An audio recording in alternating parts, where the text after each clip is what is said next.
تو یہاں پہ اگر ہم وقف کریں تو آخر میں یہ جو ہا ہے گول، اس کی آواز سینے سے آنی چاہیے، پھر جا کے تلفظ ٹھیک ہوگا۔ واستغفر، واستغفر، را کے بعد ہا کی آواز سینے سے آئے۔ ویسے تو واستغفرہ، اور بخشش طلب کیجئے اس سے، یعنی اللہ سبحانہ و تعالیٰ سے۔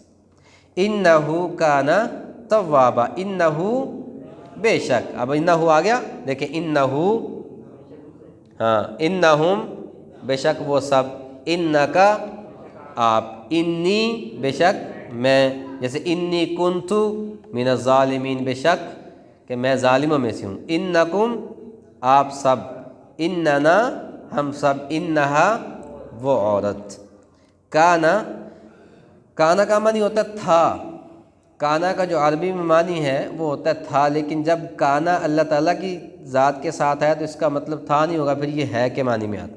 یہ دو چیزیں تھیں، اذا جب ماضی سے پہلے آ جائے لفظ اذا تو ماضی کا معنی کون سا ہوگا؟ مضارع والا ہوگا۔ اس کی مثال ہے قرآن مجید میں آتا ہے یا ایھا الذین آمنوا اذا قمتم الی الصلاۃ، یہ قمتم صیغہ ہے ماضی کا، اگر اس کا لفظی ترجمہ کیا جائے تو یوں ہوگا کہ اے ایمان والو جب تم نماز پڑھ چکو تو پھر وضو کے لیے جاؤ۔ لیکن جب اذا ماضی سے پہلے آتا ہے تو ترجمہ مضارع والا ہوتا ہے، پھر ترجمہ کیا ہو جائے گا؟ اے ایمان والو اذا قمتم الی الصلاۃ، جب تم اٹھنے لگو کس کے لیے؟ نماز کے لیے، یعنی یہ مضارع۔ اس لیے کانا جب ویسے کلام عرب میں ہو تو معنی کیا ہوگا؟ تھا، لیکن جب اللہ تعالیٰ کی ذات کے ساتھ ہو تو معنی کیا ہوگا؟ ہے۔ توابا بڑا توبہ قبول کرنے والا، یا بار بار توبہ کو قبول کرنے والا۔ تابہ اس نے توبہ کی، اس میں فاعل ہوگا تائبن توبہ کرنے والا، اور تواب بار بار توبہ کرنے والا۔ تواب کی جمع توابون بھی آتی ہے اور توابین بھی آتی ہے، اس کا معنی کیا ہے؟ جیسے نا الرحیم میں تھا کہ اللہ تسلسل کے ساتھ رحم کرنے والا ہے، تو تواب میں واو مشدد یہ بتا رہی کہ اللہ بار بار توبہ کو بھی قبول کرنے والا ہے۔ عظیم خوشخبری اس میں ہم گناہ گاروں کے لیے، کبھی بھی ہرگز مایوس نہیں ہونا چاہیے اور توبہ کی قبولیت کا یقین بھی رکھنا چاہیے کہ اللہ توبہ قبول کرنے والا ہے۔ فوری توبہ کریں، سچی توبہ کریں۔ سچی توبہ کیا ہوتی ہے؟ گناہ کا اعتراف کریں اللہ کے حضور کہ اللہ مجھ سے یہ گناہ ہوا ہے، اللہ تعالیٰ کے سامنے بندہ دل کھول کے رکھے کہ اللہ مجھ سے یہ گناہ ہو گیا ہے، اب میرے ساتھ نفس شیطان لگا ہوا تو میں کر بیٹھا ہوں، اس میں مجھے شرمندگی ضرور ہے، اور دوبارہ میں اس گناہ کو نہ کروں گا، اس کا اللہ کے حضور بیٹھ کے پکا ارادہ بھی کرنا چاہیے۔ تو یہ پکی توبہ ہوتی ہے، اللہ اس پہ انسان کو مداومت دے دیتے ہیں، اللہ اس پہ ہمیشگی دے دیتے ہیں بندے کو۔ ترجمہ کیجئے تصور اور احساس اور دعا کے جذبات کے ساتھ، انہو کان توابا، بڑا توبہ قبول کرنے والا، انہو کان توابا، بے شک وہ توبہ قبول کرنے والا ہے۔ چلیں جی۔